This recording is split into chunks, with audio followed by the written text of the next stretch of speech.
Hello everyone, welcome to Crafty Chemistry. আমরা আজকে যে লেকচার ভিডিওটা কন্টিনিউ করব সেটা হচ্ছে আমাদের অ্যাটমিক স্ট্রাকচারের 9 নম্বর লেকচার ভিডিও, এবং 8 নম্বর লেকচার ভিডিওতে আমরা পার্শিয়ালি কমপ্লিট করেছিলাম কোয়ান্টাম থিওরি বা কোয়ান্টাম মেকানিক্সের বেশ কিছুটা পার্ট। সম্ভবত অপারেটর পর্যন্ত আমরা কমপ্লিট করে ফেলেছিলাম। কেউ যদি 8 নম্বর ভিডিও লেকচারটা না দেখে থাকো তাহলে ডেসক্রিপশন বক্সে তার লিঙ্ক দেওয়া থাকবে, বা আই বাটন ক্লিক করেও তোমরা সেটা ভিডিও লেকচারটা দেখে নিতে পারো। আমরা তাহলে সাই জিনিসটা কি সেটা দেখলাম। এবার সাইয়ের যে সিগনিফিকেন্স, অর্থাৎ সাই দিয়ে অ্যাকচুয়ালি কী বোঝানো যাচ্ছে সেটা দেখব। কেমন যে যদি 3 ডাইমেনশনাল স্পেসে যে ছবিটা ছিল, যদি এটা জেড হয়, এটা যদি আমাদের ওয়াই হয়, এটা যদি আমাদের এক্স হয়, তাহলে ওয়েভ কীভাবে চলছে? ওয়েভ এইভাবে চলছে। তার মানে ওয়েভের যে প্রেজেন্টেশন সেটাকে আমরা কী বলতে পারি? ভালো মতো করে এইভাবে বলতে পারি ওয়েভের প্রেজেন্টেশন। এই যে পয়েন্টটা, সেই পয়েন্টটা যদি আমার 0 0 বিন্দু হয় বা মূল বিন্দু হয়, তাহলে এই যে ডিরেকশান সেই ডিরেকশানটা পজিটিভ ডিরেকশান এবং এই ডিরেকশানটা নেগেটিভ ডিরেকশান। তাহলে এই বরাবর যে বিস্তার বা অ্যাম্প্লিটিউড কী বলা হচ্ছে এটাকে আমি এ দিয়ে প্রেজেন্ট করলাম। তাহলে এ ইজ ইকুয়ালস টু কি অ্যাকচুয়ালি বিস্তার বাকি অ্যাম্প্লিটিউড। তাহলে এই এ বা বিস্তার অ্যাম্প্লিটিউড সেটা এই ওপরের হার্মগুলোর ক্ষেত্রে পজিটিভ ডিরেকশানে, কিন্তু যখন সে আবার এই 0 বিন্দু ক্রস করে যাচ্ছে তখন এই অ্যাম্প্লিটিউড সেটা কি হচ্ছে? In negative direction. সেটা একটা ব্যাপার। তার মানে কি, যে সাই বা তরঙ্গের অপেক্ষক কি পাবো? সাই বা তরঙ্গ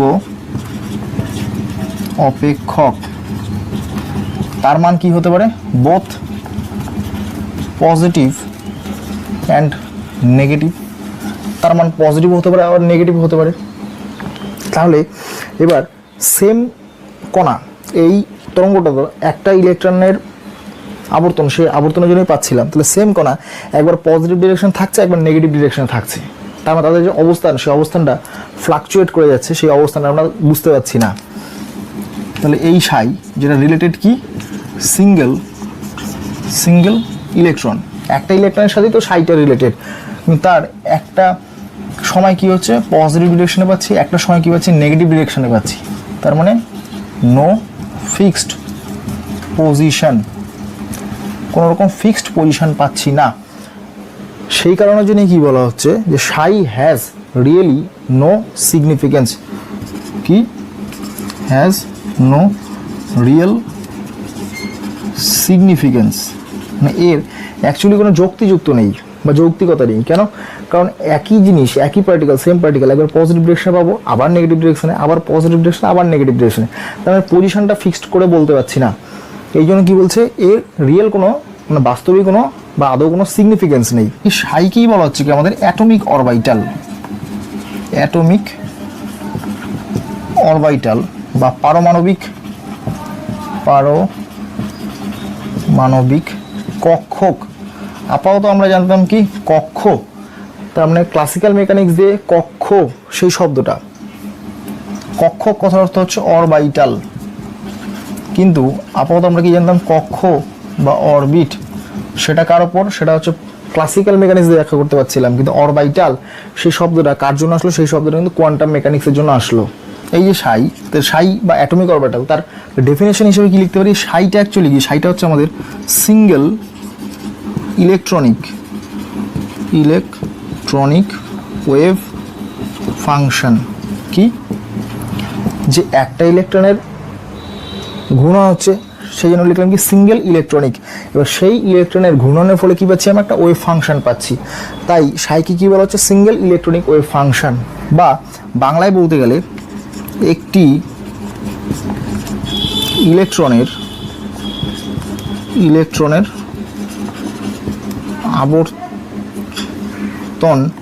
আবর্তনের ফলে প্রাপ্ত কি ওয়েভ ফাংশন বা তরঙ্গ অপেক্ষক, সেটাই অ্যাকচুয়ালি সাই। এবং এই যে সেই সাইটা কার জন্য হচ্ছে? বারবার বলা হচ্ছে সেই সাইটা হচ্ছে ইলেকট্রনের জন্য। তাহলে ইলেকট্রনের উপস্থিতি থাকলে সেই ওয়েভ ফাংশনের উপস্থিতি পাবো, এবং সেই যে ওয়েভ ফাংশনের উপস্থিতি, সেই ওয়েভ ফাংশনের উপস্থিতিকে আমি কি বলছি? অরবাইটাল। কিন্তু এই যে অ্যাটমিক অরবিটালের ডেফিনেশন বলছি, সাইয়ের ডেফিনেশন ঠিক আছে, কিন্তু সাইকে যে কোরিলেট করে দিলাম অ্যাটমিক অরবিটালের সাথে, সেই ডেফিনেশনটাতে একটু গন্ডগোল আছে। যে অ্যাটমিক অরবিটাল যে অ্যাকচুয়াল কনসেপ্ট, সেই অ্যাকচুয়াল কনসেপ্ট এখান থেকে জানা যায় না। যে টার্মটা অ্যাকচুয়ালি সাইকে রিপ্রেজেন্ট করবে কিন্তু উইথ এ বেটার সিগনিফিকেন্স, তাহলে সেটা আমাদের ক্ষেত্রে দরকার। সেই টার্মটা কি, আমাদের সাইয়ের এক্সপ্রেশন কী ছিল, যে আইদার কসের ফাংশন বা সাইনের ফাংশন, তাহলে এ সাইন কে এক্স, আমরা সাপোজ এটাকে লিখছি এ সাইন কে এক্স। এবার আমরা কি করতে পারি, সাই স্কোয়ার, এটার স্কোয়ার করে দিই, তাহলে কি হবে এ স্কোয়ার সাইন স্কোয়ার কে এক্স। এখন দেখা যাচ্ছে কি সাইয়ের স্কোয়ার করলে এ স্কোয়ার বলে একটা শব্দ পাওয়া যায়, তাহলে এ স্কোয়ার মানে কি আমাদের বিস্তার, বিস্তার তার স্কোয়ার। এই যে এ স্কোয়ার বা বিস্তার স্কোয়ার, সেটা প্রপোর্শনাল কার উপর, সেটা প্রপোর্শনাল হচ্ছে প্রাবল্য, প্রাবল্য তার উপর। এক্ষেত্রে প্রাবল্য বা কম্পাঙ্ক লিখতে পারি। এই যে প্রাবল্য, সেই প্রাবল্যকে কি বলা যাচ্ছে, সেই প্রাবল্যকে বলা হচ্ছে ইন্টেন্সিটি। ইন্টেন্সিটি, এই যে ইন্টেন্সিটি, সেই ইন্টেন্সিটি কথাটার অর্থ কেমন, যে যদি ধরা যাচ্ছে এটা একটা সারফেস, সেই সারফেসে একক ক্ষেত্রফল আমি নিচ্ছি, কি নিচ্ছি, একক ক্ষেত্রফল। তাহলে এই একক ক্ষেত্রফলে number of particles, number of particles striking, striking কথার অর্থ কি, যে আঘাত করছে। তাহলে প্রাবল্য বা ইন্টেন্সিটি কি, যে প্রতি একক ক্ষেত্রফলে, প্রতি একক ক্ষেত্রফলে যত সংখ্যক পার্টিকেলস, পার্টিকেলস বিশেষ করে এখানে আমরা পার্টিকেলস বলতে কাকে বুঝবো, পার্টিকেলস বলতে আমরা ইলেকট্রনকে বুঝবো। যত সংখ্যক পার্টিকেলস প্রতি একক সময়ে, প্রতি একক সময় মানে ইউনিট, ইউনিট টাইম, এই কনসিডারেশনটা থাকতে হবে, আঘাত করে, আঘাত করে, তাকে কি বলা হচ্ছে, তাকেই বলা হচ্ছে প্রাবল্য। তাহলে এখান থেকে কি দেখতে পাচ্ছি, যে সাই square is equals two A square, এবং এ স্কোয়ার তার একটা ফিজিক্যাল সিগনিফিকেন্স আছে। কেন, এই এ স্কোয়ার, এ স্কোয়ারটাই আমার প্রপোর্শনাল টু কি প্রাবল্য। তার যেটা মানে সেটা হচ্ছে প্রাবল্য, সেই শব্দটা অ্যাকচুয়ালি কাকে ইন্ডিকেশন দিচ্ছে, সেই শব্দটা অ্যাকচুয়ালি যে কতগুলো ইলেকট্রন বা কতগুলো সাবঅ্যাটমিক পার্টিকেল বা কত সংখ্যায় তারা অবস্থান করছে প্রতি একক ক্ষেত্রফল এবং প্রতি একক সময়ে, সেই সংখ্যাটা নির্ণয় করতে পারছে। এবং তার মোটামুটি হবে যে সম্ভাব্য যে সংখ্যা, সেই সম্ভাব্য সংখ্যা যেহেতু এই প্রাবল্য এই শব্দটা নির্ণয় করতে পারছে, সেহেতু কি হচ্ছে, প্রাবল্যের সাথে আমি এ স্কোয়ার, এটা প্রপোর্শনাল টু বলেছিলাম, তাহলে এ স্কোয়ার তার একটা ফিজিক্যাল সিগনিফিকেন্স আছে, ফিজিক্যাল সিগনিফিকেন্স আছে। এবার এ স্কোয়ারে যদি ফিজিক্যাল সিগনিফিকেন্স থাকে, তাহলে আমরা কি বলতে পারি, যে সাই স্কোয়ার তারও একটা ফিজিক্যাল সিগনিফিকেন্স আছে। তার মানে আমাদের কাছে সাই ভার্সেস যদি সাই স্কোয়ার বলা হয়, তাহলে সাই এর থেকে বেশি গুরুত্বপূর্ণ, কে এর থেকে বেশি গুরুত্বপূর্ণ আমার সাই স্কোয়ার। কেন, কারণ সাই square proportional to A square, এবং এই বাদবাকি জিনিসগুলোতে সেটা বলা যাচ্ছে। তাহলে সাই স্কোয়ারের physical significance, physical significance is more important, important. যদি সাইয়ের গ্রাফ এটা হয়, মানে ওয়েভ প্রোপাগেশন এরকম হয়, তাহলে সাই স্কোয়ার সেটা কি হবে, এই যে হাম্প, হাম্প এটা কি বলেছি, হাম্প, তাহলে এই হাম্পটা আমাদের পুরোপুরি পজিটিভ ডিরেকশনে। তাহলে একে যদি স্কোয়ার করি, তার মানে এই অ্যাম্পলিটিউড তার স্কোয়ার হচ্ছে। এবার এ যদি 5 এটা ধরি, যে এ ইজ ইকুয়ালস টু 5, তাহলে এ স্কোয়ার কত, এ স্কোয়ার ইজ ইকুয়ালস টু 25। তার মানে এই সাইকে যদি আমি স্কোয়ার টার্মে লিখি, তার মানে এ তার মাথায় চলে যাবে স্কোয়ার। এবার এর মান যত হবে তার থেকে এ স্কোয়ারের মান যেহেতু বেশি, তাহলে এই হামটা কি হবে, আরও বৃদ্ধি পাবে ইন পজিটিভ ডিরেকশন। এটা ফার্স্ট। এবারে কি হচ্ছে, এই যে এ, সেই এ উইথ সাইন নেগেটিভ, তাহলে নেগেটিভ সাইনের মাথায় যদি স্কোয়ার বসাই, তাহলে সেটাও পজিটিভ ডিরেকশনে চলে যাচ্ছে। এবার পজিটিভ ডিরেকশনে যদি যায়, তাহলে যেহেতু এই এ এবং এই দুটোর মান সমান, তাহলে এ কী হবে, এই যে হামটা যেটা সাইয়ের ক্ষেত্রে নেগেটিভ ডিরেকশন ছিল, সাই স্কোয়ারের ক্ষেত্রে এ কী হবে, এও চলে আসবে আমার পজিটিভ ডিরেকশনে with equal amount of a square, সেই টার্মটা। তার মানে এই যে জায়গাটুকু বা এই যে লেন্থটুকু, এই লেন্থটুকু কি অ্যাকচুয়ালি আমাদের এ স্কোয়ার, এবং এখানে কাকে প্লট করছি, সাই স্কোয়ার ভার্সেস এক্স, তাকে প্লট করা হচ্ছে। ঠিক পরের যে পজিটিভ হাম্প সেটা এরকম করে বসবে, তারপরে যদি নেগেটিভ হাম্প থাকতো সেটাও আমার পজিটিভ ডিরেকশনে যাচ্ছে। এই যে গ্রাফ যে সাই স্কোয়ার সেটা আবার কি সিগনিফাই করছে, সেটা সিগনিফাই করছে যতগুলো হাম্প আমার পজিটিভ ডিরেকশনে ছিল বা নেগেটিভ ডিরেকশনে ছিল সমস্ত হাম্প আফটার সাই স্কোয়ার তারা পজিটিভ ডিরেকশনে চলে যাচ্ছে। সেক্ষেত্রে নেগেটিভ ডিরেকশনের দিকে বা নেগেটিভ জোনে কোনো রকম আমরা হাম্প পাচ্ছি না।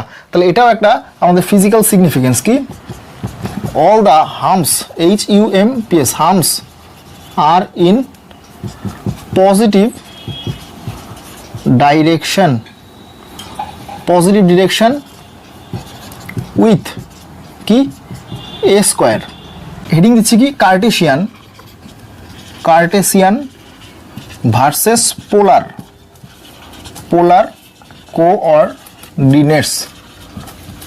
ব্যাপারটা কেমন, কার্টেসিয়ান কথার অর্থ কি, কার্টেসিয়ান কথার অর্থ হচ্ছে আমাদের এক্স ওয়াই জেড। ঠিক যেমন করে লিখছিলাম সাই কার ফাংশন হচ্ছে function of x Y Z.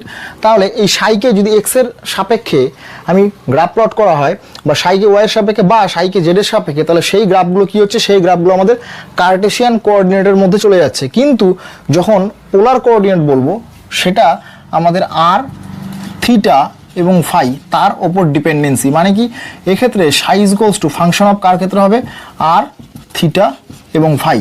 এবারে এক্স ওয়াই জেড তার ভার্সেস যে সাই তার গ্রাফটা আগেই দেখেছি, এবার দেখব কি যে এই আর থিটা ফাই মানে পোলার কোঅর্ডিনেটের মধ্যে এই সাই তাকে কিভাবে প্লট করা যায়। কেমন, ধরে নিচ্ছি এই যে অ্যাক্সিস সেই অ্যাক্সিসটা আমার হচ্ছে জেড অ্যাক্সিস, এটা আমাদের জেড অ্যাক্সিস, এটা আমাদের এক্স অ্যাক্সিস এবং এটা আমাদের ওয়াই অ্যাক্সিস। এবারে কি ইলেকট্রনকে একটা পার্টিকেল হিসেবে যদি ধরি তাহলে ইলেকট্রনের যে অবস্থান সেই ইলেকট্রনের অবস্থানকে আমরা পি বিন্দুতে প্রকাশ করতে পারি এবং এই পি বিন্দু সেই পি বিন্দুটা যেহেতু ত্রিমাত্রিক অঞ্চলে বা 3 ডাইমেনশনাল স্পেসে আছে, যদি কার্টেসিয়ান কোঅর্ডিনেট বলতে হতো তাহলে কি বলতাম এই পি এর অবস্থান কি হচ্ছে এক্স ওয়াই জেড এইটা দিয়ে। কিন্তু যদি পোলার কোঅর্ডিনেটের রেসপেক্টে এটা বলি তাহলে এখানে কি বলবো, এটা অ্যাকচুয়ালি আমাদের আর থিটা এবং ফাই, এটা হচ্ছে আমাদের পোলার কোঅর্ডিনেটে এই ইলেকট্রন তার স্থানাঙ্ক। এবারে এই যে মূল বিন্দু সেই মূল বিন্দু থেকে পি বিন্দুর দূরত্ব আমি আর ধরলাম এবং জেডের সাথে এই যে আর তার অ্যাঙ্গেল থিটা এটা ধরা হলো, উপরন্তু কি ধরা হলো, তাহলে আমাদের আর এবং থিটা এটার কমপ্লিট। এবার করব কি ফাইটাকে কি করব, এই এক্স অ্যাক্সিসের সাথে ফাইকে প্লট করব কিভাবে, এই যে পি বিন্দু সেই পি বিন্দুটা কোথায় ছিল, পি বিন্দুটা আমার 3 ডাইমেনশনাল স্পেসের মধ্যে ছিল।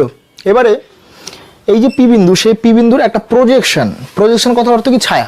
আমি যদি এখানে থাকি আমার যদি টর্চ ফেলা হয় তাহলে আমার ছায়াটা পেছনে পড়বে, সেরকম ধরা হচ্ছে যে ওপর থেকে লাইট ফেলা হচ্ছে এবং এই যে ভূমি এক্স এবং ওয়াই এই যে প্লেন সেই প্লেনের ওপর এই পি বিন্দুর একটা প্রজেকশন পড়বে। তাহলে এর প্রজেকশন ধরা যাক মোটামুটিভাবে আমার যদি এই পয়েন্টে পড়ে এটাকে পি ড্যাশ নাম দিচ্ছি। এবার এই পি ড্যাশ এবং এই মূল বিন্দুটাকে যুক্ত করে দেওয়া হলো। এবার যোগ করার পর এই যে এক্স মূল বিন্দুকে ও নাম দিই, এক্স ও এবং পি ড্যাশ এই অ্যাঙ্গেলটা হচ্ছে আমাদের ফাই এই অ্যাঙ্গেল। এটা গেল আমাদের পোলার কোঅর্ডিনেটের প্রেজেন্টেশন।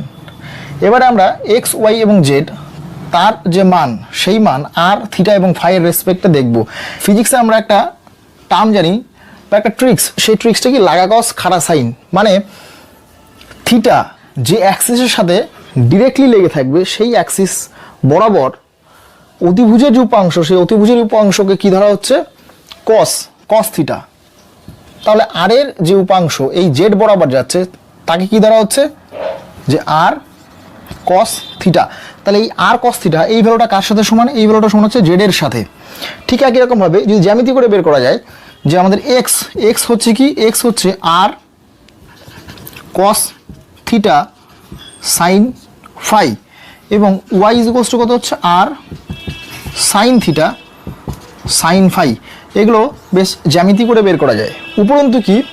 উপরন্তু হচ্ছে আমাদের এই যে আর স্কোয়ার সেটা আর স্কোয়ার কার সাথে সমান হবে, X square plus Y square plus Z square, মানে কি R is equals to X square plus Y square plus Z square.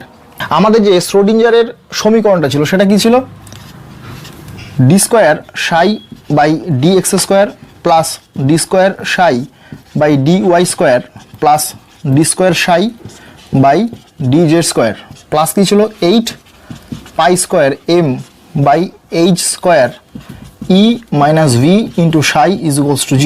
এবং এখানে কি বলা হয়েছিল, এখানে যে এই যে d square by D x square plus D square by D Y square plus D square by D Z square, এই যে টার্মটা সেই টার্মটাকে আমি কমন নিতে পারি। তাহলে প্লাস কী হবে, plus 8 pi square M by H square E minus V psi is equals to 0। তাহলে এই টার্মটাকে কী বলা হয়েছিল, এই টার্মটাকে বলা হয়েছিল কার্ল তার স্কোয়ার। তাহলে plus 8 pi square M by H square E minus V into psi is equals to 0। এটা আমাদের শ্রোডিঞ্জারের wave equation, Schrodinger's wave equation, এটা আমাদের শ্রোডিঞ্জারের ওয়েভ ইকুয়েশন। এবার কি করব, এই যে ভি আমাদের ক্ষেত্রে কি ছিল, এখানে ভি ছিল পোটেনশিয়াল এনার্জি। তাহলে এই যে ভি বা পোটেনশিয়াল এনার্জি তার মান কত ছিল, তার মান ঠিক বোরের তত্ত্বের যে এক্সপ্রেশনটা ছিল সেটা 1/4 pi epsilon 0 Z E square by R, এই একটা টার্ম ছিল। এবার যদি এটা শুধুমাত্র ইলেকট্রনের ক্ষেত্রে বা হাইড্রোজেন অ্যাটমের ক্ষেত্রে অ্যাপ্লাই করি, হাইড্রোজেন অ্যাটমে কটা ইলেকট্রন, হাইড্রোজেন অ্যাটমে একটা ইলেকট্রন, তাহলে for H atom with 1 electron তার ক্ষেত্রে যদি অ্যাপ্লাই করি তাহলে আমার জেডের মান হয়ে যাবে 1। তাহলে ভি এর মান কত পেয়ে যাবো, V is equals to -1/4 pi epsilon 0 E square by R, সেই টার্মটা।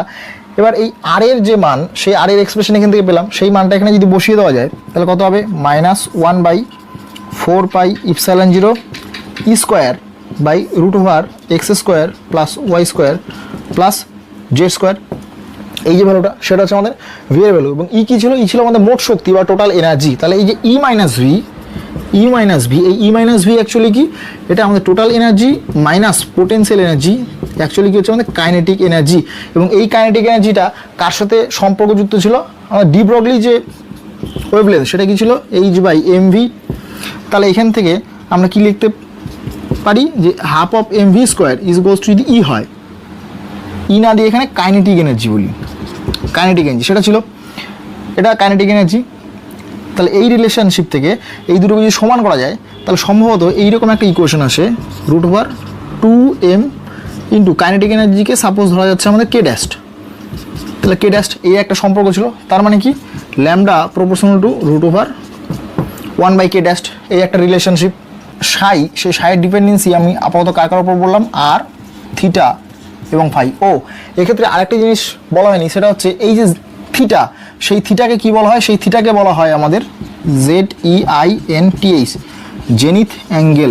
এই জেনিথ অ্যাঙ্গেল কথার অর্থ কি, জেনিথ অ্যাঙ্গেল কথার অর্থ হচ্ছে OZ, কি অ্যাঙ্গেল বিটুইন কোন অ্যাক্সিস, OZ এবং মানে জেড অ্যাক্সিস আর এই OP, এটাকে বলছে জেনিথ অ্যাঙ্গেল। এবং ফাই, সেই ফাইটাকে বলা হচ্ছে অ্যাজিমুথাল অ্যাঙ্গেল। তাহলে অ্যাজিমুথাল অ্যাঙ্গেল মানে কি, অ্যাজিমুথাল অ্যাঙ্গেল বলতে তাহলে এটাকে এক্স নাম দিতে হবে, যে অ্যাঙ্গেল বিটুইন OX অ্যান্ড কার মধ্যে OP ড্যাস্ট, এই একটা। তাহলে সাইকে এক্সপ্রেস করা যাচ্ছে কি আর থিটা ফাই তার ফাংশন হিসাবে। এবারে কি করব, তার প্রত্যেকটা ফাংশনকে যদি আলাদা আলাদা করি, কেমন, যে সাইয়ের ডিপেন্ডেন্সি তো আর এর ওপরও আছে, সাইয়ের ডিপেন্ডেন্সি থিটার ওপরও আছে, বা সাইয়ের ডিপেন্ডেন্সি ফাইয়ের ওপরও আছে। তাহলে এটাকে কীভাবে লেখা যেতে পারে, psi equivalent to function of r, function of theta, function of phi. তাহলে আমরা তিনটা ইন্ডিভিজুয়াল ডিপেন্ডেন্স টার্ম কি পেলাম, থ্রি ইন্ডিভিজুয়াল ইন্ডিপেন্ডেন্ট টার্ম তারা পেলাম। এই যে FR, এই FRকেই পরবর্তীকালে ম্যাথমেটিক্যাল সিম্পলিফিকেশন বা ম্যাথমেটিক্যাল ক্যালকুলেশনের জন্য কী দিয়ে রিপ্রেজেন্ট করা হলো, আমাদের ক্যাপিটাল আর ব্র্যাকেটে স্মল আর। এবার এই যে F থিটা, সেই F থিটাকে কী দ্বারা প্রকাশ করা হলো, ক্যাপিটাল থিটা ব্র্যাকেটে স্মল থিটা। এবং এই F ফাইকে প্রকাশ করা হলো ক্যাপিটাল ফাই ব্র্যাকেটে। এই যে রেডিয়াল পার্ট মানে যে অংশটা এই আর এর সাথে সাইয়ের সম্পর্ক নির্ধারণ করবে তাকে কি বলা হচ্ছে রেডিয়াল পার্ট, বা বাংলায় বলে অরীয় উপাংশ। অরীয় উপাংশ কেন? কারণ এই যে আর এর ডিপেন্ডেন্সি সেটা একটা লেন্থ বা রেডিয়াসকে ইন্ডিকেট করে।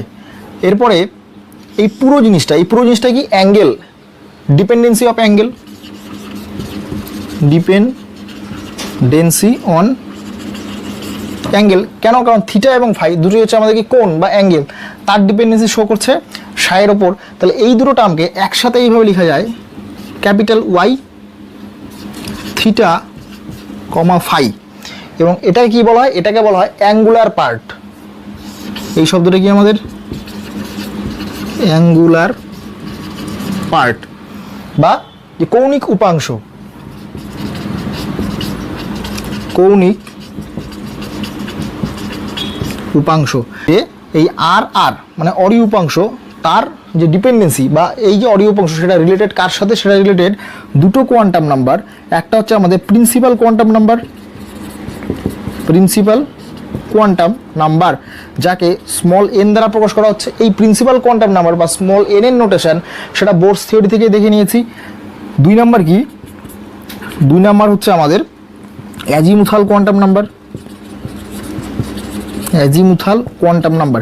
এই অ্যাজিমুথাল কোয়ান্টাম নাম্বার কোন থিওরি থেকে এসছে? অ্যাজিমুথাল কোয়ান্টাম নাম্বার সোমারফিল্ডস থিওরি থেকে, এবং এটাকে প্রথমে লেখা হতো কে দিয়ে, কিন্তু পরবর্তীকালে এল দ্বারা রিপ্রেজেন্ট করা হলো, তার আমরা এল দিয়েই বলবো। তাহলে এটা কি আমাদের Sommerfeld theory,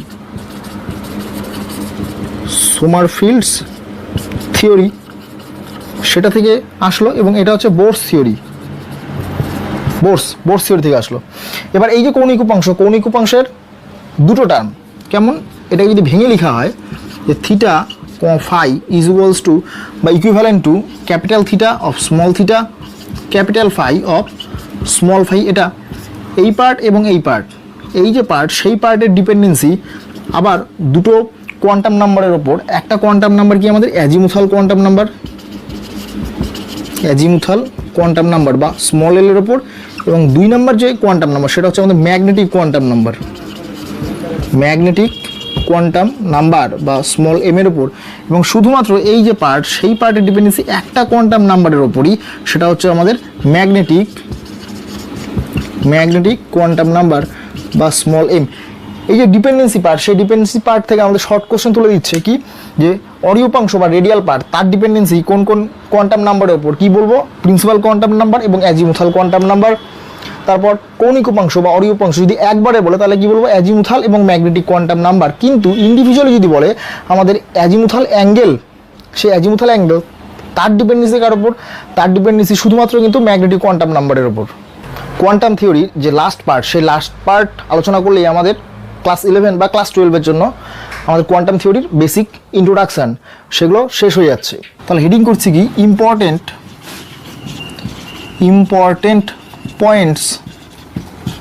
points from quantum theory. Quantum theory থেকে কোন কোন ইম্পর্টেন্ট পয়েন্টগুলো আমরা পাচ্ছি? ফার্স্ট ইম্পর্টেন্ট যেটা পয়েন্ট সেটা কি বলতে পারি যে E is equals to H nu. সবার শুরুতে এটা পড়েছিলাম প্ল্যাঙ্কস কোয়ান্টাম থিওরি। এই প্ল্যাঙ্কের কোয়ান্টাম থিওরি এটা হচ্ছে অ্যাপ্লিকেশন পার্ট। এখান থেকে কী দেখা হয়েছিল? এখান থেকে দেখা হয়েছিল এনার্জির কোয়ান্টাইজেশন, মানে কি এটা যদি E1 হয়, এটা যদি E2 হয়, একটা ইলেকট্রন আমার এখানে আছে, এখান থেকে এই এনার্জি লেভেলেই যেতে পারবে। তাহলে এই ডিফারেন্সটা কত? এই ডিফারেন্সটা হচ্ছে আমাদের এইচ নিউ। তার মানে এই যে বোরস থিওরি থেকে যেটা পয়েন্ট পেলাম, সেই পয়েন্টে কি বলা হচ্ছে যে কোয়ান্টাইজেশন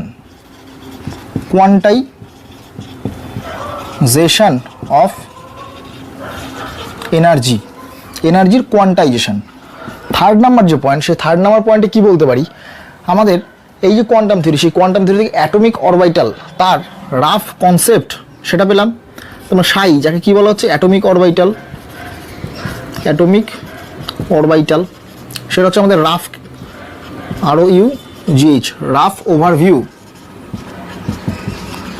কিন্তু সেই সাইটাকে যখন সাই স্কোয়ার দিয়ে লিখলাম তার একটা হ্যাভিং ফিজিক্যাল সিগনিফিকেন্স মানে একটা ভৌত তাৎপর্য সেটা পাচ্ছি, সে ভৌত তাৎপর্য। এবারে এই যে সাইকে তো অ্যাটমিক অরবিটাল বলছি, কিন্তু সাই স্কোয়ারটা তাহলে কি হলো? সাই স্কোয়ারটা হলো probability of finding electron in 3 dimensional space. কি? Probability of finding electron in 3D space. এই যে অ্যাক্সিস করে এক্স ওয়াই জেড, সেই অ্যাক্সিসে দেখানো হলো এবং ইলেকট্রনটাকে একটা নির্দিষ্ট পজিশনে ফিক্সড আপ করা হলো। অ্যাকচুয়ালি ইলেকট্রন একটা নির্দিষ্ট পজিশনে ফিক্সড আপ থাকে না, সেই ইলেকট্রনটা ইলেকট্রনিক ক্লাউড বা ইলেকট্রনের যে মেঘের ঘনত্ব, সেই মেঘের ঘনত্ব হিসেবে থাকে। সেই ঘনত্বটার সম্ভাব্য যে অবস্থানগত স্থান, সেই অবস্থানগত স্থান নির্ণয় করার জন্যই কি আসলো? সেই নির্ণয় করার জন্য আসলো আমাদের সাই স্কোয়ার এই শব্দটা। তাহলে এখানে কি লিখলাম? Probability of finding electron in 3D space. এই যে প্রবাবিলিটি মানে ইলেকট্রন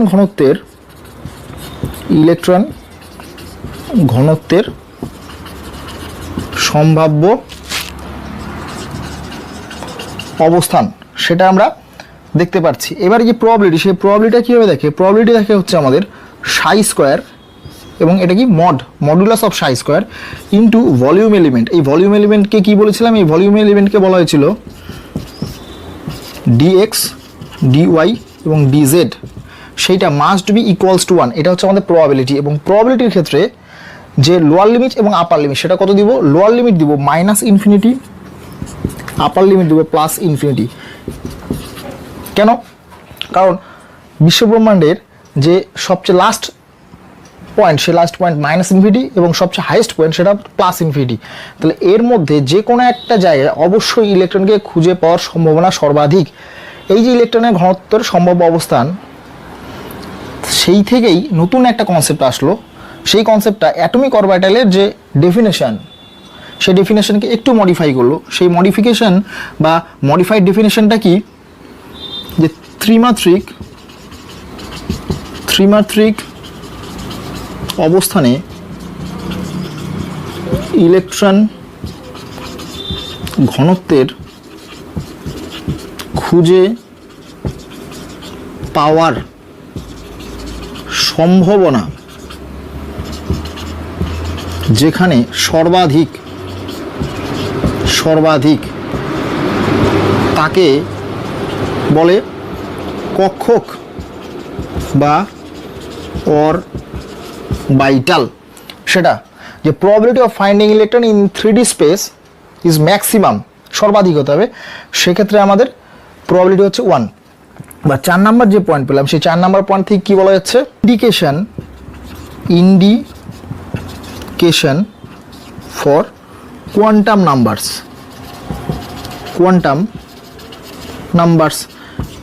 কোয়ান্টাম থিওরি থেকে আপাতত যেটুকু পড়া হলো, তার মধ্যে থেকে আমরা কোন কোন কোয়ান্টাম নাম্বার দেখলাম? এন, এল এবং এম, 3টে কোয়ান্টাম নাম্বার। 3টে কোয়ান্টাম নাম্বারের সম্বন্ধে জানা হলো। 5 নাম্বার কী বলা হয়েছে? যে পরমাণু মধ্যস্থ ইলেকট্রনের অবস্থান ও ভরবেগ সঠিকভাবে নির্ণয় করা সম্ভব নয়। এটা কোন প্রিন্সিপাল? এটা হচ্ছে আমাদের হাইজেনবার্গস আনসার্টিনটি প্রিন্সিপাল। হাইজেনবার্গস আনসার্টেইনটি প্রিন্সিপাল। তার মানে এটা ঠিক যে পরমাণুর মধ্যে ইলেকট্রনের এক্স্যাক্ট যে পজিশন, মানে অ্যাকচুয়ালি ইলেকট্রনটা পরমাণুর মধ্যে কোথায় অবস্থান করছে, সেই অবস্থান আমরা নির্ণয় করতে পারি না। কিন্তু সাই স্কোয়ার এই শব্দটা কি বলা হলো? এই শব্দটা হচ্ছে প্রবাবিলিটি অফ ফাইন্ডিং ইলেকট্রন। তাহলে প্রবাবিলিটি কথা অর্থ কি? সম্ভাব্য অবস্থান। তাহলে অবস্থানের আমি প্রিসাইজ ভ্যালু বা এক্স্যাক্ট ভ্যালু সেটা কোনোভাবে বের করতে পারবো না, কিন্তু তার সম্ভাব্য অবস্থান বা প্রবাবিলিটি সেটা বের করতে পারবো, সেটা হচ্ছে সাই স্কোয়ার। এবং এই সাই স্কোয়ারের উৎপত্তি কিন্তু আমাদের কোয়ান্টাম থিওরি থেকেই হলো। তাহলে এটা একটা ইম্পর্টেন্ট পয়েন্ট।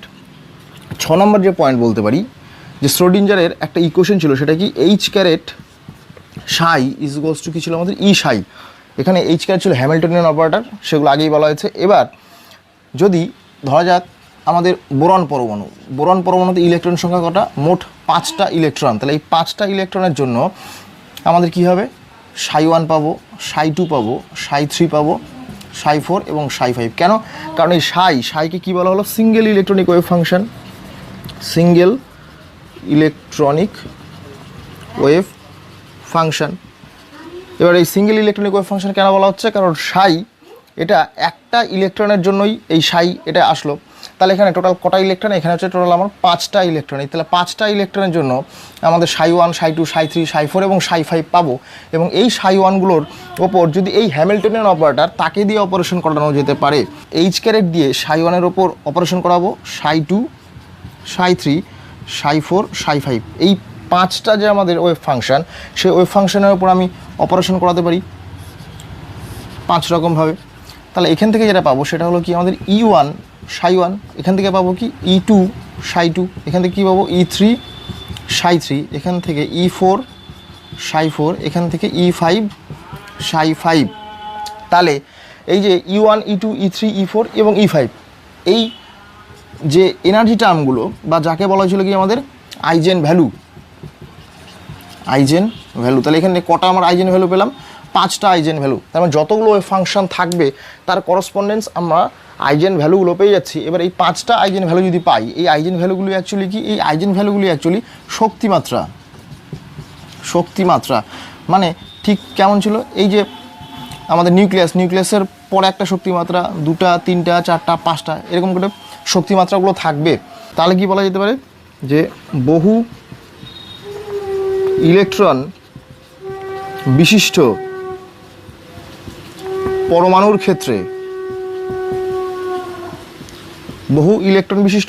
ক্ষেত্রে আমরা কি পাচ্ছি, যেহেতু অনেকগুলো ইলেকট্রন, তাহলে আমি বহু ওয়েভ ফাংশন বা তরঙ্গ অপেক্ষক পাবো, সেটা পাওয়া যাচ্ছে। এবার বহু তরঙ্গ অপেক্ষক যদি পাই, তার করসপন্ডেন্সে আমি পাচ্ছি কি, বহু আইজেন ভ্যালু। এবং এই আইজেন ভ্যালু কাকে সিগনিফাই করে, যে পরমাণুর মধ্যে নিউক্লিয়াসের